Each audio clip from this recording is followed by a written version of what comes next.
a little obsessed. I know, I love you too. Okay, we're gonna put you down.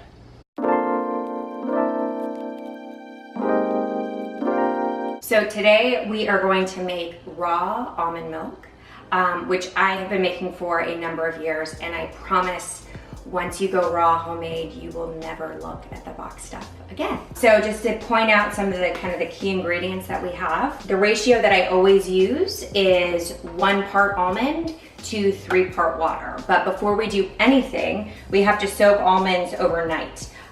So I do that just in a basic bowl, and we soak almonds for 2 reasons. One is it actually releases the digestive enzymes within the nuts. So soaking your nuts and beans and nuts in general just makes it easier to digest. A lot of people say that they have a hard time digesting almonds, and this is definitely one way to alleviate that. And also by soaking the almonds, it actually releases more of the natural almond flavor. The other thing, just to kind of point out too, a little tidbit, some people with almond milk, because it is raw, really only has a shelf life of about 3 to 5 days.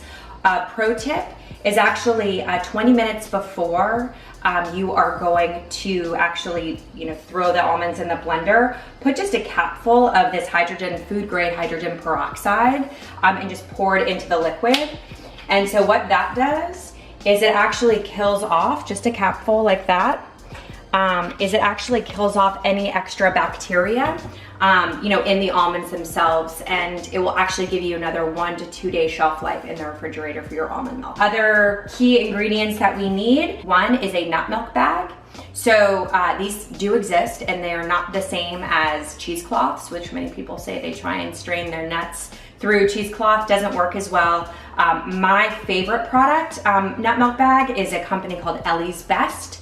You can buy it on Amazon. We will include a link in the bio, but definitely get one of these Ellie's Best. It's super big to pour the pulp through, which we'll do in a bit, and save all the good almond pulp for baked goods, which we will make later. In terms of sweetening of the almond milk, all I use is just a few medjool dates. One, because they're primarily sourced locally. I have a great Bautista dates that I get all my dates from, but medjools tend to be the plumpest and the richest and have the most sweetness. I always put just a little bit, not necessarily the stick itself, but just a pinch of actual cinnamon, and then a dash of Himalayan sea salt to spice it up. And those are really the only ingredients that you need. All I'm doing right now is I am taking the almonds that have soaked overnight, and I just poured just a capful of the hydrogen peroxide to kill off any extra bacteria. All I'm gonna do right now is strain these bad boys, rinse off. Start to notice once you soak them overnight, you'll start to see that they do sprout a little bit.